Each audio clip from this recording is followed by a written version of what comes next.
Well, thank you so much, most importantly, for having me. It's great to be back at TEDx and to chat with you about something that I'm intentionally phrasing a little bit controversially or maybe provocatively, and you can later on tell me why that's wrong.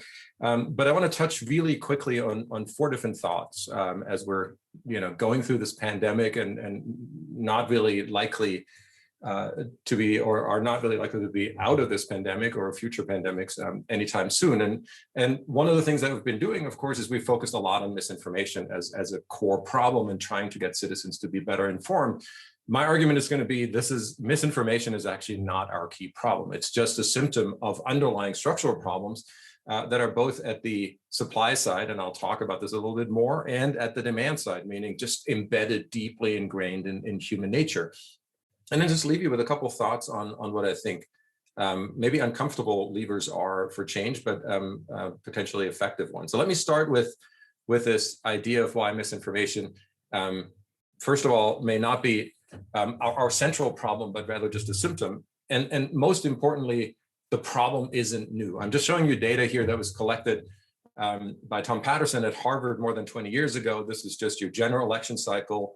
At the time, George W. Bush and Al Gore run for election for president. And you see basically here the time horizon with two red bars in the summer for the conventions, and then a wider red bar for the debates as informational stimuli, basically, in elections when typically people learn more. The question is, do you think that Bush is in favor of more restrictive gun laws? Which you can guess as a conservative, he's not. So it's pretty easy to get the right answer. And the good news is when you ask people, about 1 in 5 get it wrong. So that doesn't look so bad, right? Except about 1 in 5 also get it right. And that picks up a little bit after the conventions. And then on election day, 2 in 5 Americans can accurately place the two candidates on an issue that they should be able to place them on just by guessing. If you add up the gray and the red line, meaning people who have no clue or who give the wrong answer, that's almost 60% of the US population. So on a regular election day, we have 6 in 10 Americans, 3 in 5, who cannot even place the two candidates on fairly simple issues. So the problem is by no means new. And everybody or anybody who was surprised during COVID about this shouldn't have been. But maybe more importantly, in a second step, is it not a new problem, but it's actually not necessarily related to the real dependent variables that we should be caring about during COVID, meaning, are we physically distancing? Are we hesitant to take vaccines? And this is our department chair in life sciences communication giving an interview in JAMA talking about exactly that most drivers of behavior have little to do, and this is true for all of us. We know from decades of social science, have little to do with information and a lot with things that are absolutely separate from correct or incorrect information. In fact, a lot of the efforts that we naively and in a very well-meaning way have engaged in give misinformation that's out there what I would call digital oxygen. It makes them live longer. It basically, by repeating misinformation, if that's CNN repeating tweets by various politicians that may or may not be wrong, that information ends up much higher in our collective consciousness, but more importantly, it ends up higher in our timelines. It ends up being curated in algorithmically, and the more engagement there is, outrage or not, about the misinformation, the more likely it is to show up in front of us in the first place.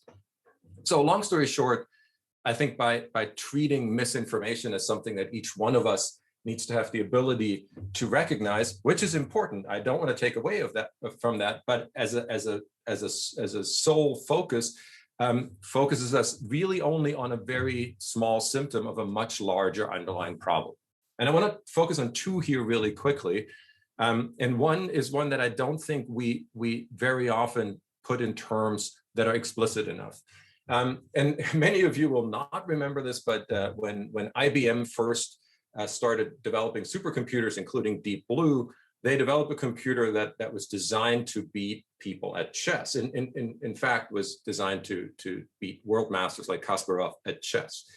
And so I would argue that our accusation of citizens when we're saying, hey, you guys, you should be able to spot misinformation that's being fed to you by social media is a little bit like blaming Kasparov for losing to a computer that was designed to beat him.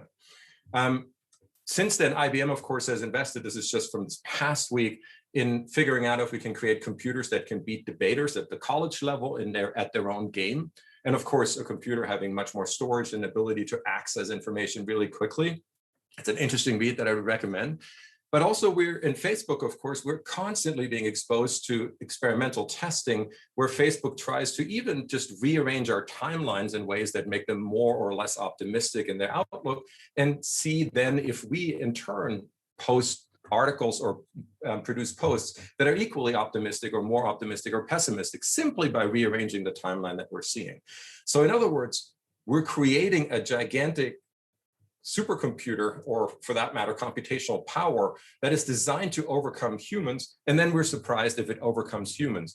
And that's my point. If machines are designed to outperform humans, we shouldn't be surprised if they take advantage of the limits of human cognition. For example, to spot deepfakes that are getting better and better and better almost by the day, and it's really impossible to tell if they're, unless you're an expert and unless you have you can reverse engineer it with computational power, if they're real or not. Of course, Amazon knows more about us than we do. This is why Amazon does anticipatory shipping, because they know that how many glasses of wine you have to be in at which time of the night in order for you to actually press that purchase button. And of course, by that time, they ideally already have the product in a distribution center close to where your house is, even though you hadn't even realized yet that you want the product that you're purchasing. But most importantly, we're spending a lot of computational time in micro-targeting or narrowcasting news, deviating from what used to be broadcasting. We're all getting the same news that we all agree with that builds social consensus. Now we're doing A/B testing. Every self-respecting newspaper with national readership takes articles when they're being published and runs basically 5 different versions for about 15 minutes with a different headline and a slightly different lead, and immediately knows how much engagement there is on social, on Twitter, on Facebook, on various other platforms. And whichever one is most successful in those first 15 minutes, that headline, that lead then becomes the story that they go with. And that's not any different for the curated timelines, algorithmically curated timelines on Twitter, on Facebook, for the algorithmically curated search results tailored to each one of us individually, and even more trivial content. And I don't mean to poo-poo TikTok here, but even content that's maybe more frivolous, a little bit more frivolous, just to add another bad adjective here, is of course algorithmically curated. And all of that plays, unfortunately, in a very pernicious way into human nature. And some of you have heard about confirmation biases, this idea that it's not that we're misinformed. We in fact know the right answers, but we weigh those facts differently depending on what our priors are. We know this from political science, from sociology, from communication science. And it basically makes us assimilate new facts into our existing belief systems rather than the other way around. So we don't change our minds based on new facts. We massage the facts to fit what we already believe and hold dear, because we want to protect our identity. And this is how we can come up with completely different views as a country, different parts of this country on climate change, on mask wearing, and so on, because the exact same facts that we agree are facts will mean very different things to different people. Let me just show you one example really quickly from COVID. This was halfway through the last year in May actually, when the official government numbers came out, of course, on a regular basis on deaths. And we all knew that those were the government numbers. There was no misinformation. The question is, did we trust them? And did we think that those were the correct numbers? And 2/3 of Democrats thought that those numbers were underreports, that there was there were much higher mortality rates, and with comorbidity and other things, there's some argument that that's true. But again, we don't trust the information. We basically, based on our prior attitudes and political beliefs, on the Republican side, a relative majority, 2 in 5, think those numbers are exaggerations. So on both ends of the political aisle in this country, we don't buy into the official numbers. It's not that we don't know what those numbers are, but from a motivated reasoning perspective, we reject them based on our strongly held political views on either the left or the right. So I just want to end really quickly on a couple thoughts on what it means, on how we're moving forward, or what might work. And I'm going to start with what doesn't work, right? So or what has limited potential. And I don't want to take away from fact checking, because I think that's an important element, one of many tools that we have. And there's certainly some data that suggests that in the long run, fact checking has a small, consistent effect. But the hope, of course, is to draw the parallel to nutrition, is that if we all just realize that there's misinformation and fake news out there, we're going to eat our spinach and we're only going to turn to the news that's correct and that we should be looking at. But of course, there's so many cupcakes and much more interesting food out there than spinach. And I just put one of them out here. This is a tweet that went around, and many of my academic colleagues shared this, and you see 700+ thousand others did as well, liked it, and then hundreds of thousands retweeted it, that Trump said that hundreds of governors are calling him to talk about various things, and just let that sink in. We only have 50. Unfortunately, that tweet, of course, is completely fake. I mean, the tweet is not fake, but the information is inaccurate, and a 3-second Google search would tell you that it is.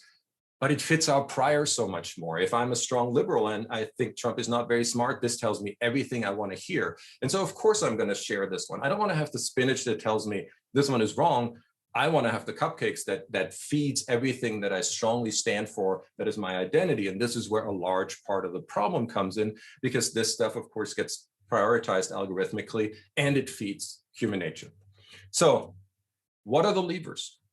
Number one, something that my colleagues at Wisconsin here in Life Sciences Communication, Emily Howell and Dominique Broussard, just this week published in the Proceedings of National Academies, arguing for media and algorithmic media literacy, the understanding of a system that is designed as a chess supercomputer to beat us at chess, but we don't really know how it functions, and we have very little knowledge as a population about what that means for our daily news diets and what they look like. In fact, very few of us have diverse media diets. If I'm a strong conservative, I should be watching MSNBC. And if I'm a strong liberal, I should be watching Fox News, at least every so often. And if I don't, I'm doing something wrong.